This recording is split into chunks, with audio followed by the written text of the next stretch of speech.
everyone, welcome back to my channel, and those who are new on this channel, please do not forget to subscribe our amazing channel. And in this lecture I'll discuss anomers. और anomers से related first question है कि anomers किस biomolecules की property है। And anomers are associated with carbohydrates. Anomers carbohydrate के साथ associated है। और कार्बोहाइड्रेट क्या है? Carbohydrate is the polyhydroxy aldehyde और कीटोन।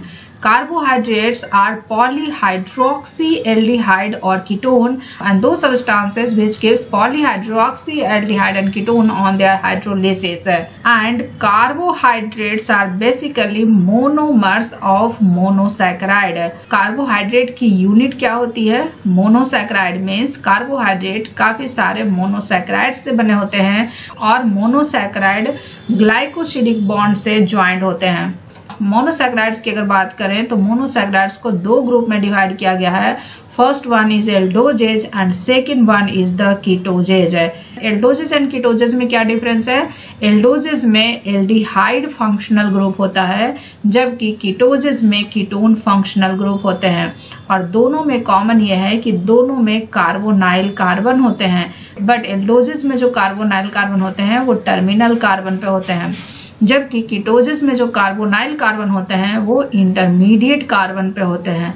सो पहले डिस्कस करते हैं एल्डोजेस के बारे में। एंड एल्डोजेस में एल्डोहेक्सोज से समझते हैं। एल्डोहेक्सोज क्या है? एल्डोहेक्सोज आर पॉलीहाइड्रोक्सी एल्डिहाइड जिसमें 6 कार्बन होते हैं। एंड एल्डोहेक्सोज का बेस्ट एग्जांपल क्या है? एल्डोहेक्सोज का बेस्ट एग्जांपल है ग्लूकोज। एंड लिविंग ऑर्गेनिजम्स में जितने भी मोनोसैकराइड्स होते हैं वो डी फॉर्म में होते हैं, इसलिए ग्लूकोज को डी ग्लूकोज से मेंशन करते हैं। ग्लूकोज की अगर स्ट्रक्चर की बात करें तो this is the structure of glucose. This is aldehyde group. This is the first carbon, second carbon, third carbon, fourth carbon, fifth carbon and sixth carbon. जो सिक्स्थ कार्बन होता है वो CH2OH के फॉर्म में होता है। Fifth carbon is most distant chiral carbon, और most distant chiral carbon पे जो OH होते हैं वो राइट साइड में होते हैं इन डी फॉर्म, और अगर लेफ्ट साइड में OH होते हैं तो उनको एल फॉर्म बोलते हैं। So this is the structure of D glucose. इसलिए यहाँ पे जो फिफ्थ कार्बन पे OH ग्रुप होगा वो राइट साइड में होगा। फोर्थ कार्बन पे OH एंड H का अरेंजमेंट इस तरह से होते हैं। थर्ड कार्बन पे OH एंड H का अरेंजमेंट इस तरह से होते हैं। एंड सेकेंड कार्बन पे OH एंड H का अरेंजमेंट इस तरह से होते हैं। So this is the structure of D glucose and this structure is known as straight chain. अब यहाँ पे खास बात यह है कि जब ग्लूकोज को एक्वस सॉल्यूशन में डालते हैं तो एक्वस सॉल्यूशन में ये साइक्लिक स्ट्रक्चर बनता है। साइक्लिक स्ट्रक्चर क्यों बनता है? क्योंकि यहाँ पे एल्डिहाइड एंड अल्कोहल के बीच में रिएक्शन होता है, और एल्डिहाइड एंड अल्कोहल के बीच में रिएक्शन होता है तो क्या बनाता है? Hemy acetal. सिमिलरली जो कीटोजेस होते हैं वो कीटोन एंड अल्कोहल के बीच में रिएक्शन करते हैं और ये क्या बनाते हैं? हेमी कीटल। सो एल्डोजेस बनाते हैं क्या? Hemy acetal. कीटोजेस बनाते हैं हेमी कीटल। अब ये रिएक्शन होता कैसे है? So this is the first carbon, this is the second carbon, this is the third carbon, this is the fourth carbon, this is the fifth carbon and this is the sixth carbon. और यहाँ पे जो reaction होता है वो aldehyde group का जो carbonyl carbon होता है उसमें, और जो मोस्ट डिस्टेंट कायरल कार्बन है विच इज फिफ्थ कार्बन पे OH है उससे होता है। अब यहाँ पे एक और पॉइंट है कायरल कार्बन। कायरल कार्बन क्या होता है? कायरल कार्बन वह कार्बन होता है जिससे 4 डिफरेंट सब्स्टिट्यूएंट्स अटैच होते हैं।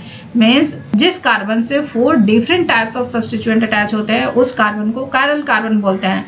अगर इस स्ट्रक्चर में कायरल कार्बन की बात करें तो इस स्ट्रक्चर में कितने कायरल कार्बन है?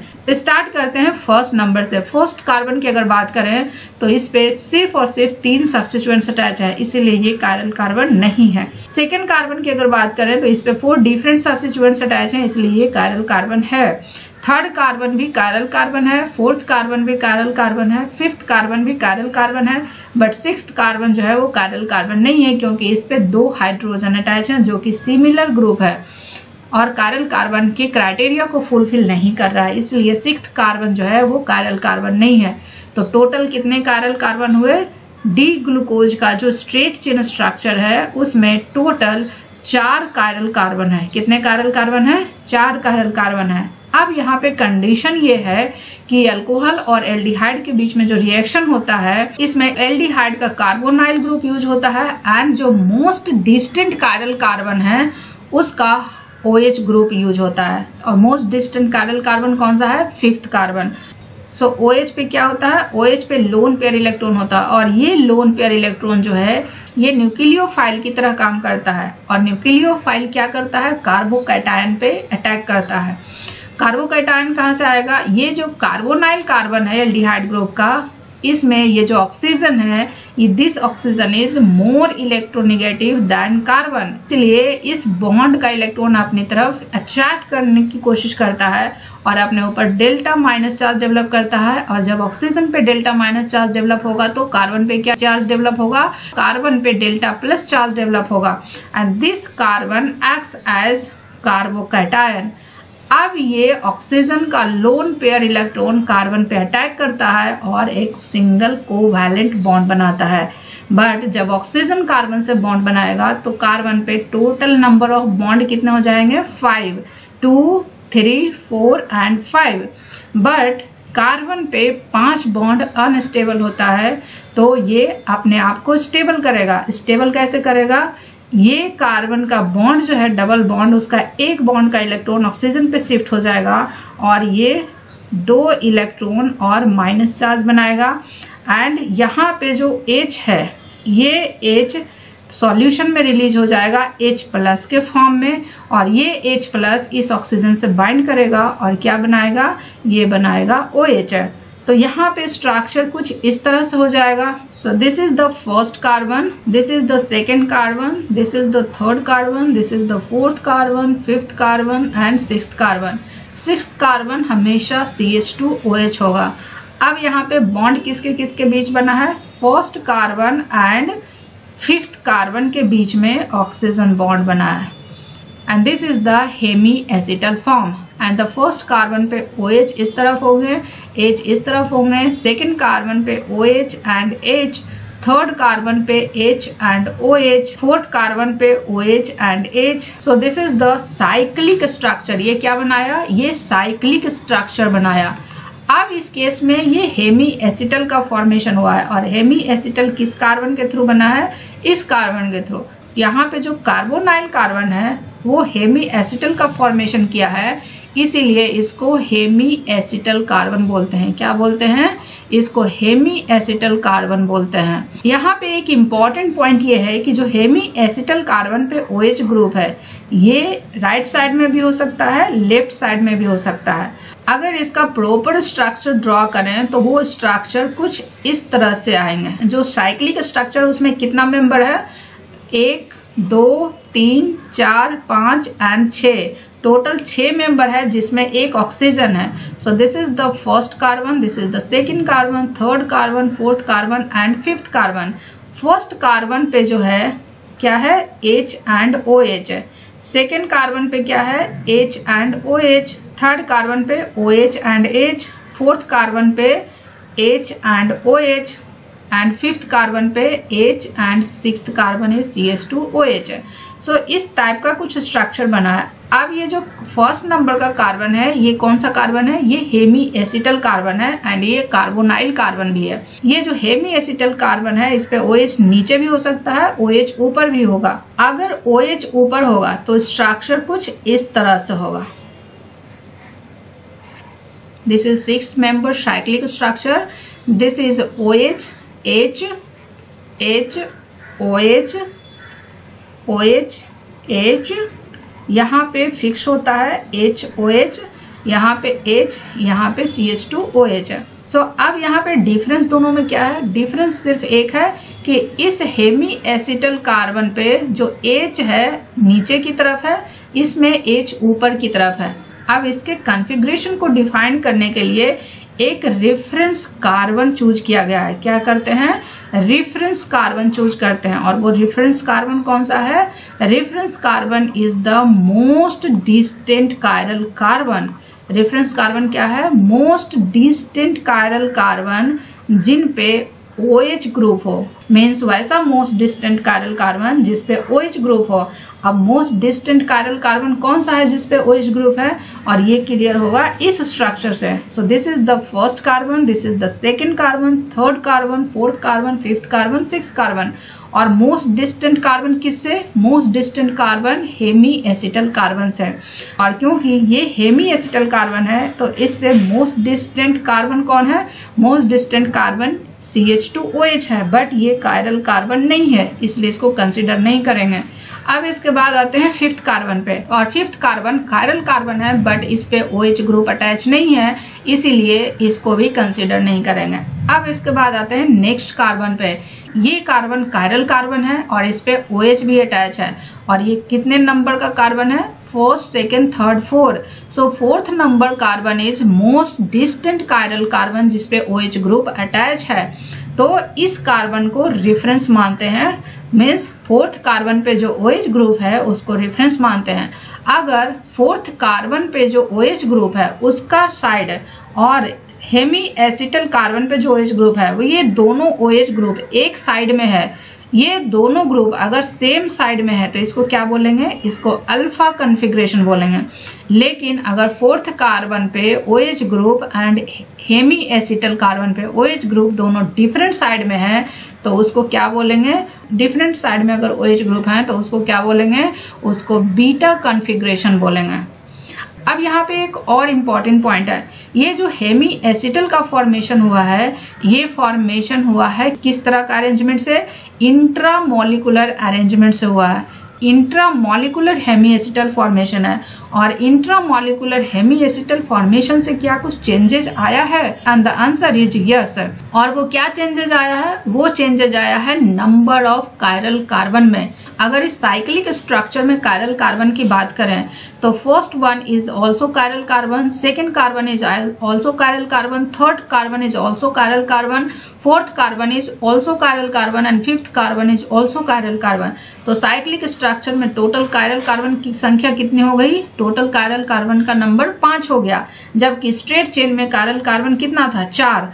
तो इंट्रामोलिकुलर हेमी एसिटल के फॉर्मेशन से एक कायरल कार्बन का नंबर ऐड हो जाता है। Means there is addition of 1 more chiral carbon. क्या? Addition of 1 chiral carbon. So intramolecular hemiacetal के फॉर्मेशन से एक कायरल कार्बन ऐड हो जाता है। नेक्स्ट पॉइंट की अगर बात करें तो ये जो साइक्लिक स्ट्रक्चर है, ये जो साइक्लिक स्ट्रक्चर है ये कुछ इस तरह का स्ट्रक्चर दिख रहा है, और इस स्ट्रक्चर को क्या बोलते हैं?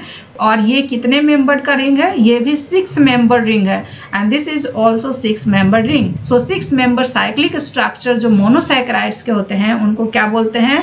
उनको बोलते हैं पिरानोज, क्योंकि इनका स्ट्रक्चर रिजेंबल करता है पिरान की तरह, which is also 6 membered cyclic ring structure. तो इनका अब नाम क्या होगा? क्योंकि ये ग्लूकोज है तो इनका नाम होगा ग्लूकोपिरानोज। अब इनका सिस्टमेटिक नेम की बात करें तो ये इनका जो कॉन्फ़िगरेशन है वो कौन सा कॉन्फ़िगरेशन है? अल्फा। अल्फा के बाद क्या आएगा? डी ग्लूकोपिरानोज। तो इसका नाम क्या होगा? अल्फा डी ग्लूकोपिरानोज, और इसका नाम क्या होगा?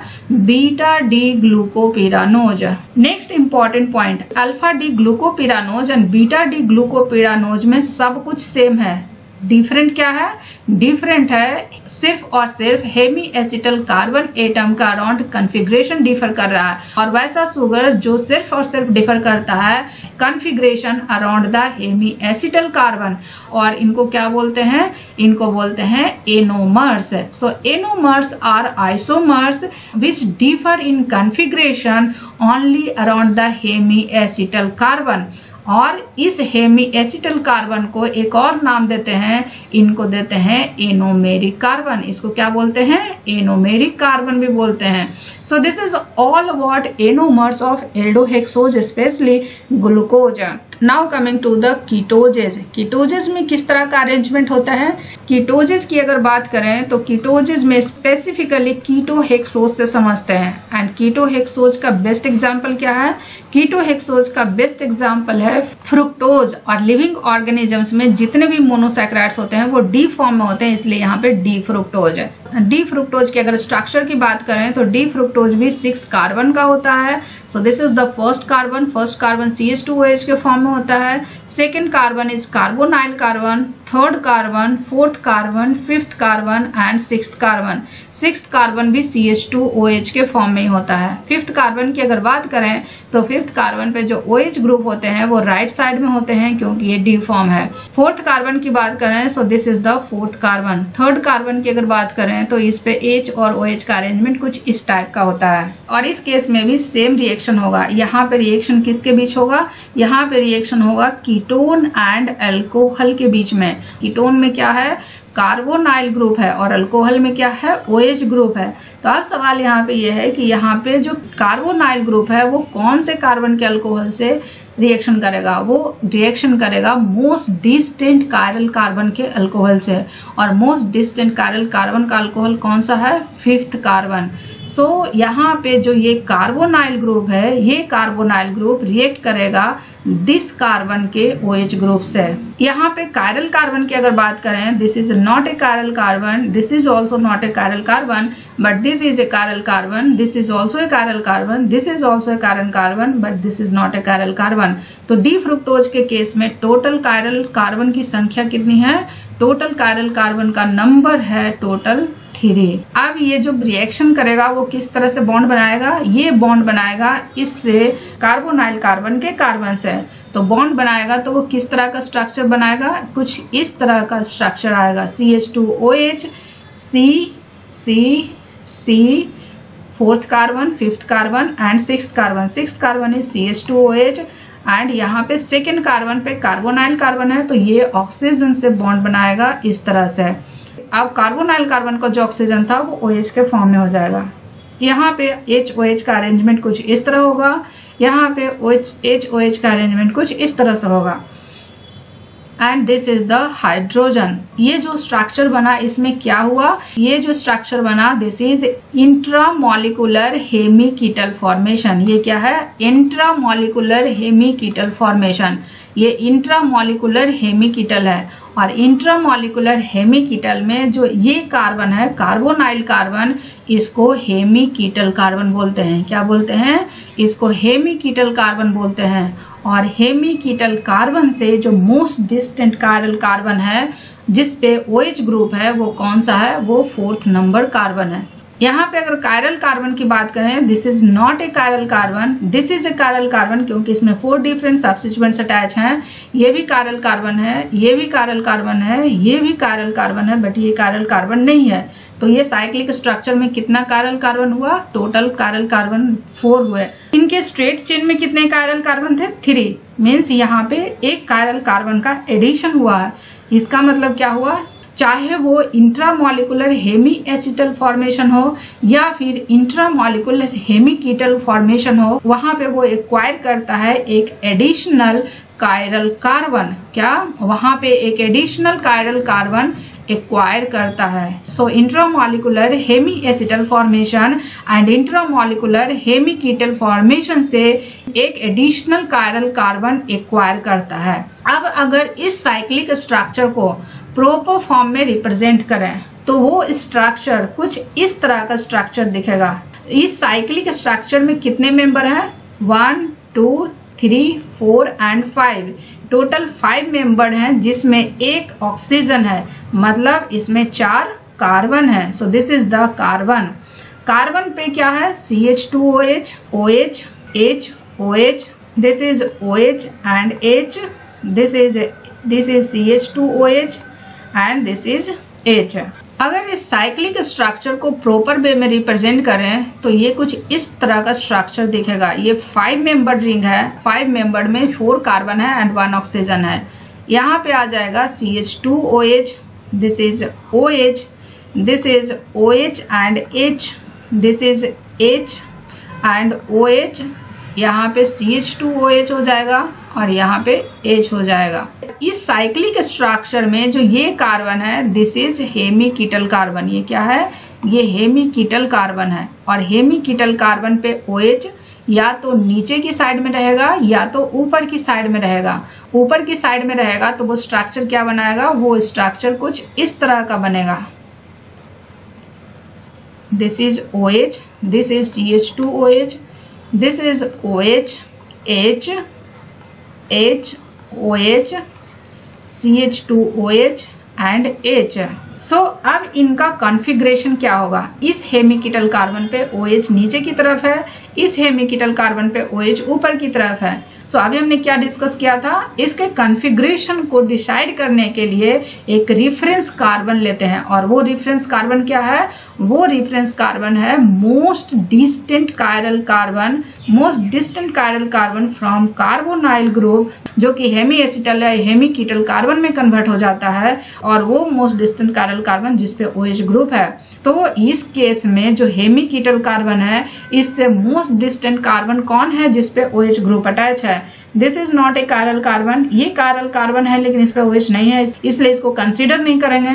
अब आए इस पे, this is the most distant chiral carbon जिसपे OH ग्रुप है, और ये कौन सा नंबर है? फर्स्ट, सेकेंड, थर्ड, फोर्थ है. सो इस कंडीशन में भी जो फोर्थ नंबर का कार्बन है, it is the most distant chiral carbon जिसपे OH ग्रुप है. तो यहाँ पे फोर्थ नंबर कौन सा है? First, second, third and fourth है. ये फोर्थ कार्बन है जिस मोस्ट डिस्टेंट कायरल कार्बन जिसपे OH ग्रुप है. अब यहाँ पे क्या है कि फोर्थ कार्बन पे जो OH ग्रुप होगा और हेमिकीटल कार्बन पे भी जो OH ग्रुप होगा, अगर वो सेम साइड में है तो उनको क्या बोलेंगे? अल्फा. इसका मतलब ये क्या हुआ? Alpha configuration. बट इस केस में क्या है? फोर्थ कार्बन पे जो OH ग्रुप है और हेमिकीटल कार्बन पे जो OH ग्रुप है वो अपोजिट डायरेक्शन में है, तो इसको क्या बोलेंगे? बीटा. अब यहाँ पे एक और इम्पोर्टेंट पॉइंट डिस्कस करना है, और वो क्या है? और वो है इनके साइक्लिक स्ट्रक्चर के बारे में. इनका जो साइक्लिक स्ट्रक्चर है वो क्या है? 5 मेंबर्ड रिंग है, और 5 मेंबर्ड रिंग का अगर स्ट्रक्चर है तो ये कुछ इस स्ट्रक्चर से सिमिलरिटी दिखा रहा है. क्या दिखा रहा है? ये कुछ इस स्ट्रक्चर से सिमिलरिटी दिखा रहा है, और इस स्ट्रक्चर को क्या बोलते हैं? इस स्ट्रक्चर को बोलते हैं फ्यूरान. इसलिए इस तरह का जो साइक्लिक स्ट्रक्चर होता है मोनोसैकेराइड का, इनको क्या बोलते हैं? इनको बोलते हैं फ्यूरानोज. और ये क्या है? ये फ्रुक्टोज है, और इनका डी कॉन्फ़िगरेशन है, तो इसका सिस्टमेटिक नेम क्या हो जाएगा? Alpha D fructofuranose. क्या हो जाएगा? Alpha D fructofuranose. इनका हो जाएगा beta D fructofuranose. So D fructose के केस में क्या बना? 5 मेंबर्ड रिंग बना, जबकि डी ग्लूकोज के केस में 6 मेंबर्ड रिंग बना था, जिसमें 5 कार्बन थे और 1 ऑक्सीजन थे, जबकि 5 मेंबर्ड कार्बन में 4 कार्बन एंड 1 ऑक्सीजन. अब यहाँ पे सवाल ये है कि अभी हमने देखा कि एल्डोहेक्सोज जो हैं, ये एल्डोहेक्सोज क्या बनाया? पीरानोज बनाया. बट कीटोहेक्सोज जो है, जो कि फ्रुक्टोज है, ये क्या बनाया? फ्यूरानोज बनाया. तो क्या एल्डोहेक्सोज हमेशा पीरानोज बनाता है और कीटोहेक्सोज हमेशा फ्यूरानोज बनाता है? नहीं, एल्डोहेक्सोज भी फ्यूरानोज बनाता है, बट एल्डोहेक्सोज का जो प्रीडोमिनेंट फॉर्म होता है या स्टेबल फॉर्म जो होता है वो होता है पीरानोज.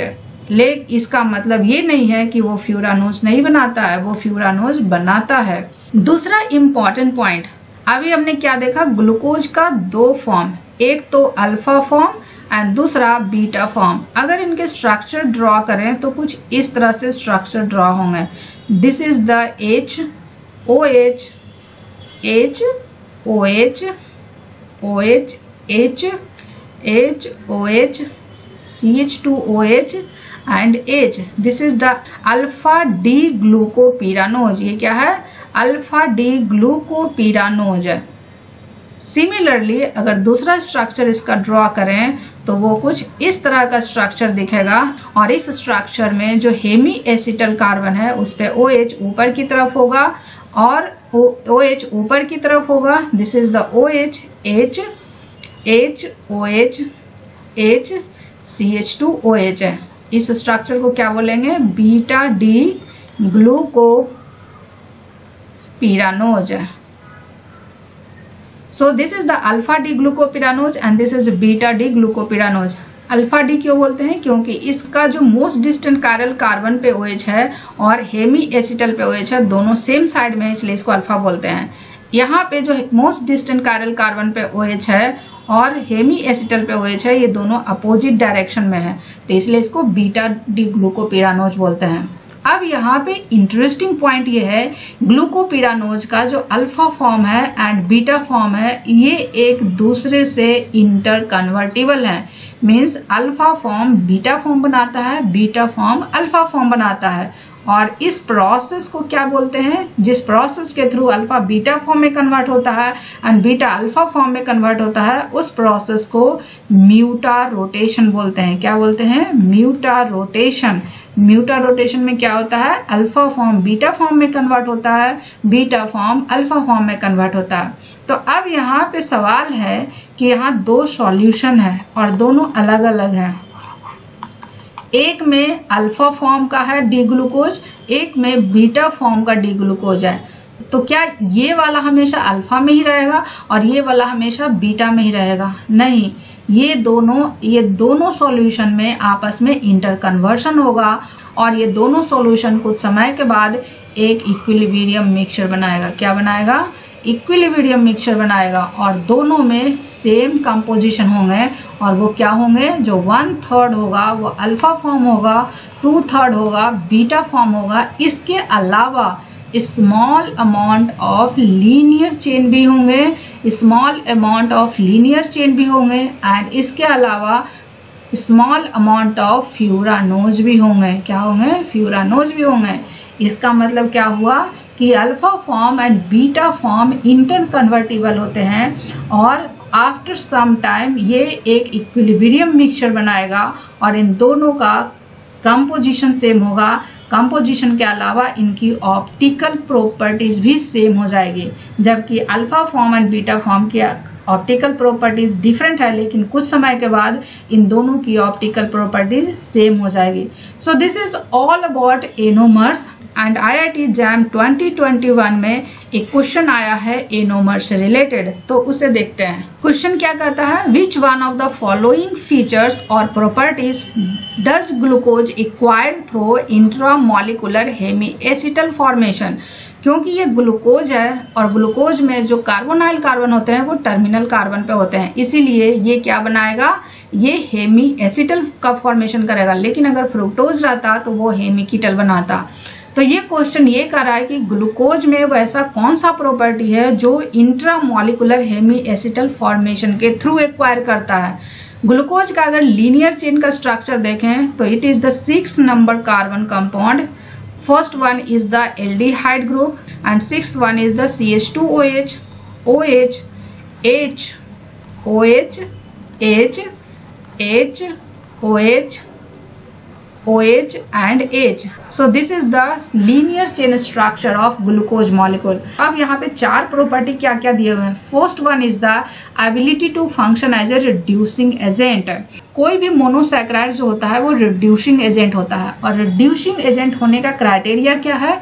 रिड्यूसिंग एजेंट क्यों कहलाता है? क्योंकि ये जो मोनोसैकेराइड्स होते हैं माइल्ड ऑक्सीडाइजिंग एजेंट के प्रेजेंस में इनका जो एल्डिहाइड ग्रुप है ये कन्वर्ट हो जाता है किस चीज में? ये कन्वर्ट हो जाता है कार्बोक्सिलिक ग्रुप में। मीन्स इनका ऑक्सीडेशन हो जाता है। अब ये ऑक्सीडाइज करेगा तो कोई ना कोई तो रिड्यूस करेगा। तो माइल्ड ऑक्सीडाइजिंग एजेंट जो होते हैं वो रिड्यूस करते हैं और इस केस माइल्ड ऑक्सीडाइजिंग एजेंट क्या है? Cupric ion. Cupric ion cuprous ion में कन्वर्ट हो जाता है और इस कंडीशन को फुलफिल करने के लिए एल्डिहाइड ग्रुप होना चाहिए। सो एल्डिहाइड ग्रुप किस में है? लीनियर चेन में। सो this is the property of linear chain. Second one क्या कह रहा है? N additional chiral carbon. अभी हमने पढ़ा जब ग्लूकोज को एक्वस सॉल्यूशन में डालते हैं तो वो क्या बनाता है? वो साइक्लिक स्ट्रक्चर बनाता है और जब साइक्लिक स्ट्रक्चर बनता है तो वो किसके थ्रू बनता है? इंट्रामॉलिक्यूलर हेमी एसिटल फॉर्मेशन के थ्रू। और कार्बोनाइल कार्बन को क्या बोलते हैं? Hemiacetal carbon. और ये hemiacetal carbon linear chain में ये कायरल कार्बन नहीं होते हैं बट साइक्लिक स्ट्रक्चर में आते हैं, ये कायरल कार्बन होते हैं। मीन्स जब इंट्रामॉलिक्यूलर हेमी एसिटल फॉर्मेशन होता है तो ग्लूकोज में एक कायरल कार्बन का एडिशन होता है और इसका मतलब क्या हुआ? इसका मतलब ये हुआ कि this statement is correct. C की बात करें तो ability to form anhydride linkage with non carbohydrate motif such as inorganic phosphate है। इनऑर्गेनिक फॉस्फेट के साथ जो अनहाइड्राइड लिंकेज बनाता है ये OH ग्रुप के साथ बनाता है और इसके लिए कोई जरूरी नहीं है कि ये साइक्लिक स्ट्रक्चर में कन्वर्ट हो। ये लीनियर चेन में भी इनऑर्गेनिक फॉस्फेट से अनहाइड्राइड लिंकेज बनाता है। तो ये स्टेटमेंट क्या हुआ, इनकरेक्ट है। Fourth one is the ability to form epimers है। ईपीमर्स क्या होते हैं, तो वैसे सुगर्स जो सिर्फ और सिर्फ एक कार्बन के स्टीरियोकेमिस्ट्री उनमें डिफर होती है और एक कार्बन की जब स्टीरियोकेमिस्ट्री दो शुगर में डिफर करती है तो उसको ईपीमर्स बोलते हैं। For example glucose and mannose, D glucose and D mannose both are epimers. इन दोनों में क्या डिफरेंस होता है, इन दोनों में डिफरेंस सिर्फ होता है सेकेंड नंबर के कार्बन पे। ग्लूकोज के केस में जो OH है वो राइट साइड में होता है, लेकिन मैनोज के केस में जो OH है वो लेफ्ट साइड में होता है। So D glucose and D mannose are epimers है। So this statement is also incorrect है। अब इनका करेक्ट आंसर क्या होगा, correct answer is an additional chiral carbon. Glucose intramolecular hemiacetal formation के थ्रू एक एडिशनल कायरल कार्बन को acquire करता है। So this is all about anomers. So if you find this video informative, please do like, share and subscribe. And if you have any doubt, query and suggestion, please let me know in the comment section.